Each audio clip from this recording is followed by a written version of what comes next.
Well, I made it. I'm in the top 2, so I'm going to call it a day here. So I'm not quite sure how one follows Mr. John Wallace as well. So I think as everyone's still digesting what it was that he had to talk about, I'll drone on about something with social media, and then we can get on to the rest of the day. But I think social media and search for me are something that really do go hand in hand. And I think it's a question that people keep asking, well, what is this social? How do I track revenue? Why am I using social media? I can see where my money goes and how it does these other things. But I think that social media and social and search really do continue to play very nicely. And I want to talk, I think we're going to be breaking our talk into 2 sort of distinct pieces today. I'm going to start discussing the evolution of search and social and the evolution of consumer trends based on how those 2 things play together. And then Nisha will go through those more interesting pieces of how do you actually execute on that? How do you do something that makes it important and makes it work? So I'm going to start the evolution talking about the digital landscape and how that's evolving, things that are changing. So as you can see, I think we're all familiar. We live with our computers all the day, all the time, whether they're our tablets, our mobile phones, our desktops, everything we're doing. And users don't see search and social as distinct elements. For an everyday user, they just want to know something, and they find the information with the device that happens to be closest at hand, and they use it whatever way they need to get that information. And it really truly is the age of mobile. And as of today, over 3 billion people are connected using smartphones, and it's just having the information at your hand is amazing. We live on our phones. We use them to communicate, to learn new things, to entertain ourselves. And we're not just using our mobile devices to try to replicate our desktop or search experience. So we now take these to the next level. We tap an icon and expect a car to show up. We talk into our phones and expect the music in the rest of our houses and apartments to start playing the right things that we want. We push a button on the wall and I expect the Tide delivery to come from Amazon in time for me to do my next laundry load. I think just the internet, the web, everything is just happening around us all the time. And especially from this mobile standpoint, in the recent Google I/O keynote speech, talked about that today, over 50% of Google's queries are coming from mobile devices. On Android alone, over 20% of those queries are voice queries. And this is growing at an incredibly fast pace. And so where this is leading Google, where this is leading consumers, where this is leading all the rest of us, is to figure out that it's no longer enough to give users a page of links to give them on the next thing. When a user has a concern, has a demand, has a query, we need to be able to get things done, give them an actual solution in the real world, and be a lot more assistive to what their needs are and what they're trying to do. So that's the digital landscape. Consumers are evolving incredibly rapidly. So search and social media have really changed significantly how brands and consumers interact. Consumers are becoming much more independent. They want to take the initiative to learn more about the businesses, the companies that they are giving their money to. They want to learn ahead of time, how is this business going to react to me? Do they care about me? To the point of what John was just talking about. And as you see, a full 81% of purchases these days begin with an internet search, begin with people doing something online. Before they buy stuff, they learn about what it is they're about to buy. And customers really rely on content, not just from their friends and family in terms of reviews, but they rely on content from the business themselves to make informed decisions. There's a recent study that came out, I think it was published through Mashable, but it said that 61% of people feel better about brands that put their own content out there. They go to the brands as a trusted source of information to find out why they would want to do that. So yes, we value our friends' opinions, we value our family's opinions, but consumers do also want your opinion as a brand and as a business. Why are you giving them the things that you are giving them? So search. Search has also evolved along with that. We have the consumer with devices, and what is search doing? So from the basic tenets of search and social, Google has been playing for years with many different ways to serve social media content directly in the search engine, search results. And they've changed this every few months. They change a different way of doing it. Right now, they had a great partnership with Twitter for a few years. Then they had some bad blood and disappeared, and it came back. As of right now, Google does include Twitter results directly in the search results if Google has deemed that those tweets are directly related to helping solve the problem or question that the user had on search. And so we are seeing that. So great, that's an area if you do play in Twitter, think about how you craft your comments and your tweets, the way you're interacting with people. Is it answering questions that people do also go to search engines with? And aside from the tweeting, also has shown, again, there are lots of different studies. Google still won't state this directly, so we can't say it for sure, but we've seen lots of different studies that tweeting information does get it indexed faster as well. Google has a direct feed from the Twitter firehose. Every tweet that goes into the message immediately gets fed into Google, and they see it right away. So they see what you're talking about, who you're talking to, why you're talking about things. So knowing, again, and the fact that it's Twitter today is important because it's Twitter today. Tomorrow it could be something different. I think the key piece here is knowing the search engines care about what is happening in the rest of the web. So make sure you know what the search engines are looking at so you can play in that area, that you can be present where the search engines want you to be present to be able to serve yourself to your consumers in many different areas. And then, of course, the other piece of that is, do the search engines actually use social signals networks as a way to impact rankings? Again, the answer to that, the direct answer to that is no. I think the longer answer is because they still haven't found the right way to do it so they can say yes effectively and have an unquestioned algorithm. But whether it's causation or correlation, we've consistently seen that content that gets shared socially tends to rank much higher than contents that just have a bunch of links but nobody talks about it socially. And, and that's the screenshot on the right. No, you can't see it, but it's a broad generic search, Chicago day trips. All of the content on the top, very few backlinks in the first 1, 2, and 3 spots, but all have hundreds of shares in social media. The links on the bottom of the page have very few shares on social media, but a couple hundred backlinks. So you see, and the reason why, I think you want to think not necessarily about, is it because this was shared on Facebook that Google decided it should rank higher? Or is it because the same things that get people excited about your content on social media are the same things that Google and the other search engines are realizing are why people would want to see them in the search engines? So we talk about experiences and people versus machines and that one-on-one, and what we're trying to do is the algorithm changes that Google and the other engines have made over the last several years. More and more, they're trying to get a machine to act like a human, so that when you are interacting with it, you are getting your needs met. Social media is humans interacting with humans. So every time Facebook makes a change, you better bet that everybody at Google is paying attention to why and how it impacts their customers and consumers. And they're thinking that how can we take that from a machine learning standpoint and incorporate some of that experience into what we're doing to be searching out those better results. And I think as marketers, the brand, the big takeaway is whether or not social has a direct correlation to this make you rank better because you put it on Twitter. Instead, think about using social as your testing ground. Like, I just added a new section to my website and I want it to rank well. I think it's going to rank well if it answers a question, fills a need, solves a problem. If people care about your content. How do I know if people care about it? If I share it to my social networks or someone else shares it to their networks and I start seeing a conversation about that, people care about that content. So use it as your testing ground. Do people care? Is this interesting? Does it resonate? And if so, then that is a great sign and a great way for you to sort of start merging your thought process around how can I use social as a way that will still help me in my larger SEO piece. I think it's also important, though, to understand when we're thinking about this, yes, content will resonate well in certain areas, and but social is more of a direct interaction, and you need to have solving problems with your social, or with your search results. I think how people do use these channels, while an individual user isn't necessarily thinking, am I on search or am I on social, they do tend to go to different networks in different areas with different reasons. So this was, I think Adweek put this out fairly recently, but research they'd done that people go to Google with a purchase intent. They go with a specific query to get some answers and find something to buy something. They tend to go to the social networks when they're in discovery mode.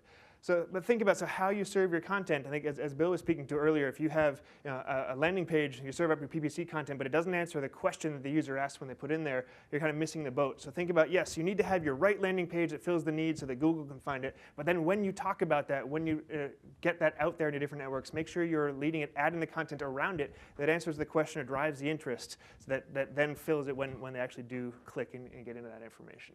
So before I hand it off into specific tactics, I want a little bit of the future of where search and social are going. As I said, Google has been trying to get more and more like a person, get the machines working. That's what social media is. I think Manu mentioned earlier that messenger apps are a huge piece of where the industry is going. You see that if you're not familiar with those two symbols on the left, Facebook Messenger is the blue one, WhatsApp is the green one. Facebook owns WhatsApp, if you don't know. And the reason they bought WhatsApp is because Facebook saw that consumers are using instant messaging as a primary source of information now. At its peak, direct text messaging had 20 billion texts per year. I'm sorry, per day, 20 billion texts. Facebook, between Messenger and WhatsApp, processes over 60 billion messages per day between those two apps. 3 times what direct texting ever had.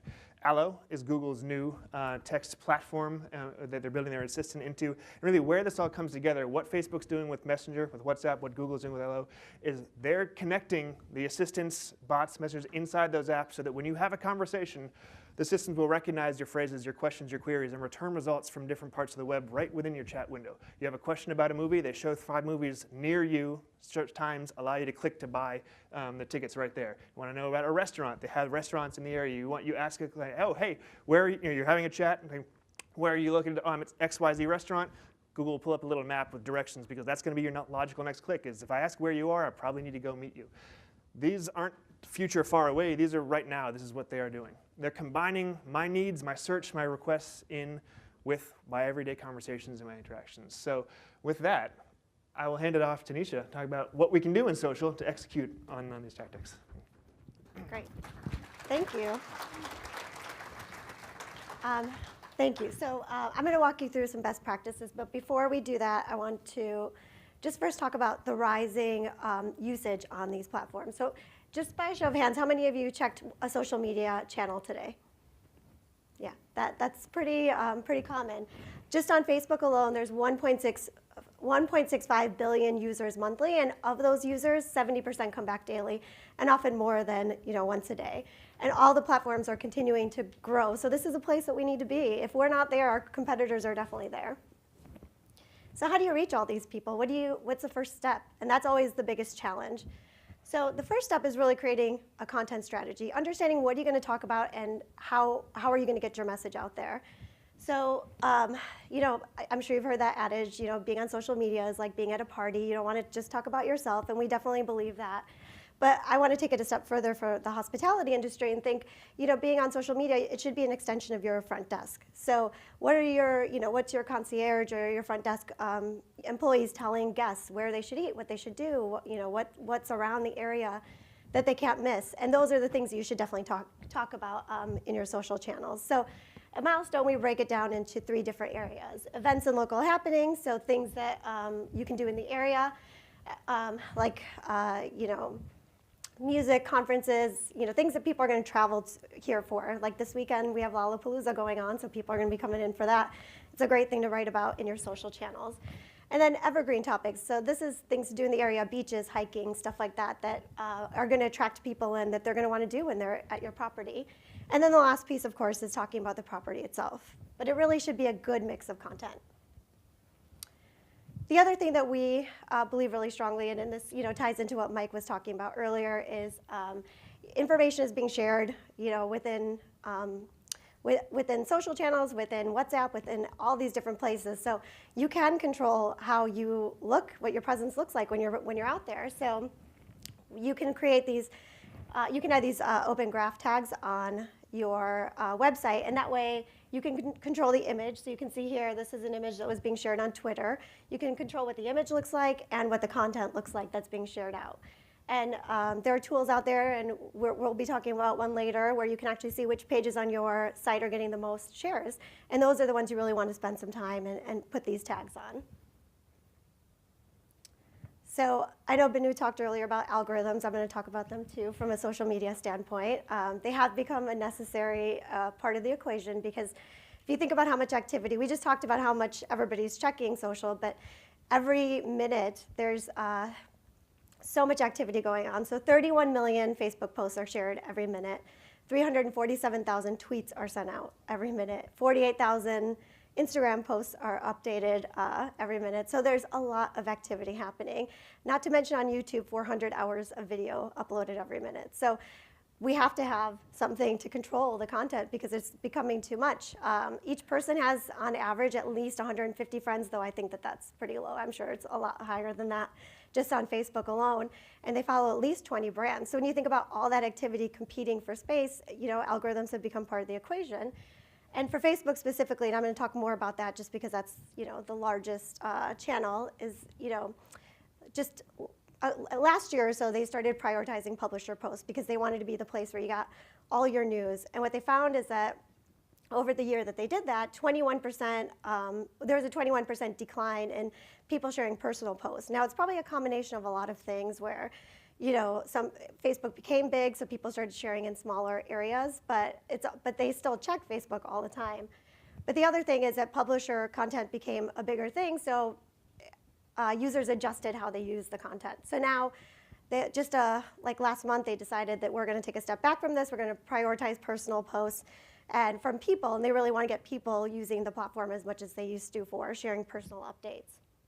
But that does mean that business pages, publisher pages, all of those are going to suffer a bit from an organic reach perspective. So the main message here is that we can't look at social media as a free channel anymore. It's just not. If you think about how many, I don't know if you've looked at your reach, through Business Manager, but for Facebook specifically, 2 to 5% of your fans are actually seeing the content that you're putting out there. So, but the good news is that you don't have to spend a huge budget on Facebook to be successful. Or the same goes for Twitter or any other channel. Even spending about $5 behind a post will get it seen a lot more than without doing anything.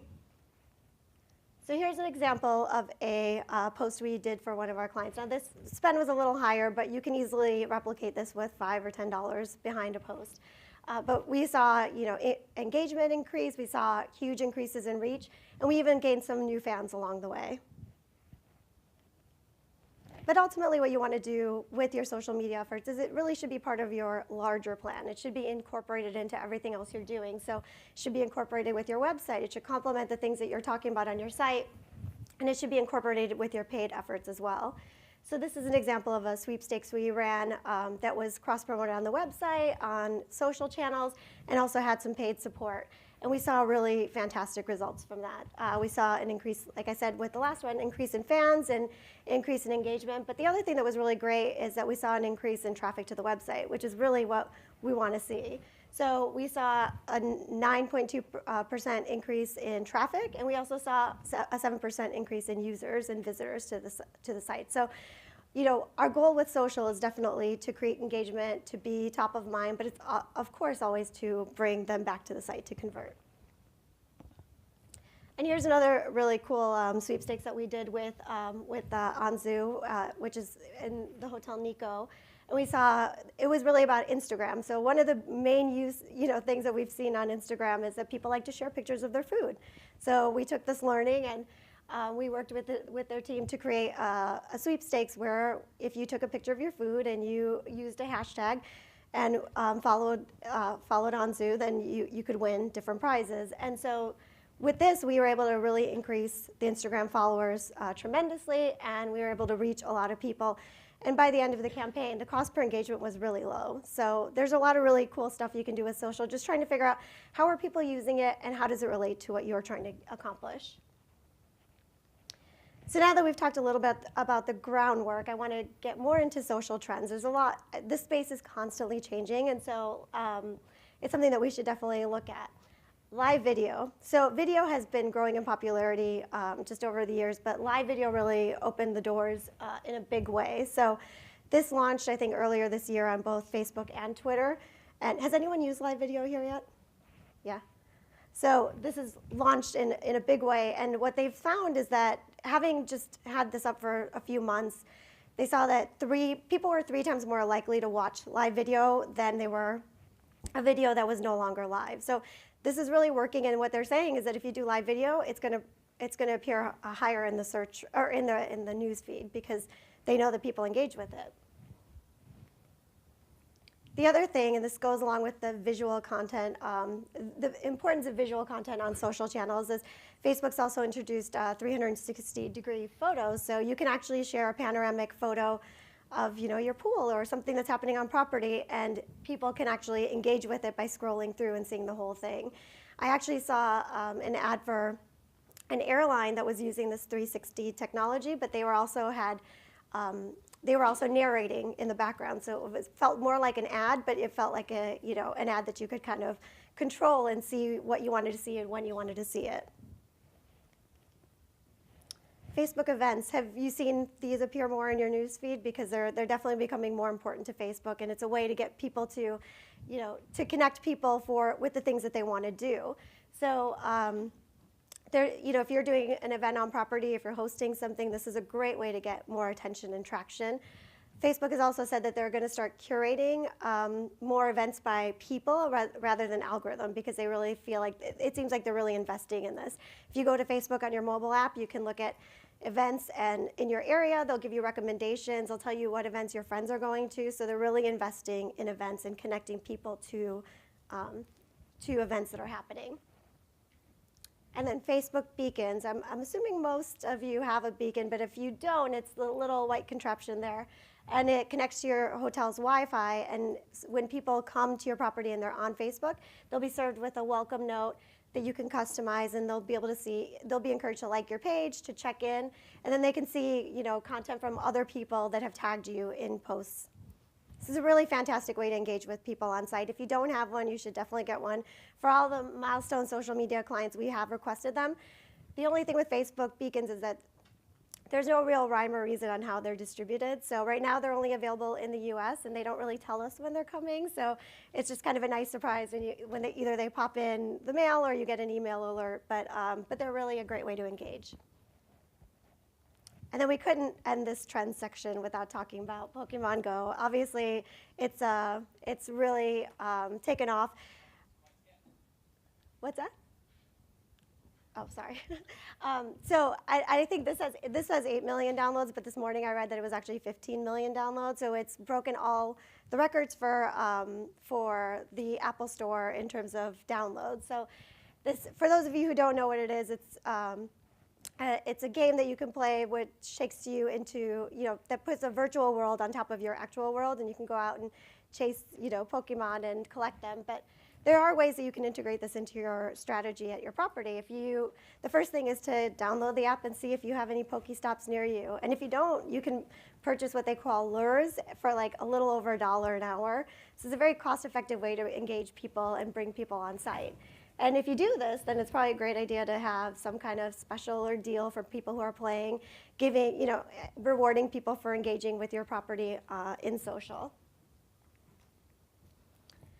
So now that we've talked about a few of these different areas about execution and about trends and how you can leverage that, how do you measure success? That's always been a little tricky with social, because it is more top of funnel, and so it's hard always to say exactly what impact social has had. But I think that we're getting a lot more tools and things are becoming a little easier.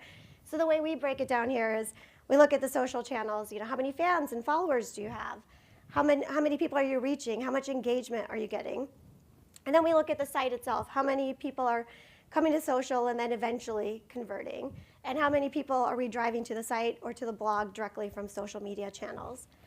And then we also look at competitors. How are we performing against the competition? And the last thing, and this is something that we would encourage you to do really often, is looking at sentiment. What do people think about your property? This is like the one place where you can get so much information about what people think and what they care about, and you can make improvements and really highlight the things that people really care about. So to wrap things up, I'll say social. Mike said this really well. Social is a great testing ground. And if something works really well in social, you should work that into your website, because it's probably going to perform really well in SEO. And the quality of content is critical, and visual content is really, really important. If that's something you're debating on investing in, this is something I highly recommend, because visual content is going to continue to be a huge player in this game. And a paid strategy is really necessary. You could have the most robust, fantastic social media campaign, but if people aren't seeing it, then it's not going to be the best use of your time. So really having, even if it's small spend, you can start small, but having some money behind your efforts is a good idea. And then the last thing is, I saw a few hands go up. If you haven't tried live video, it's something that you should definitely give a shot, because now you don't have to have a really fancy camera. You just need a mobile phone and an enthusiastic employee to go around and take a little video. And it really will open up engagement for your property. And I think that's it. Thank you.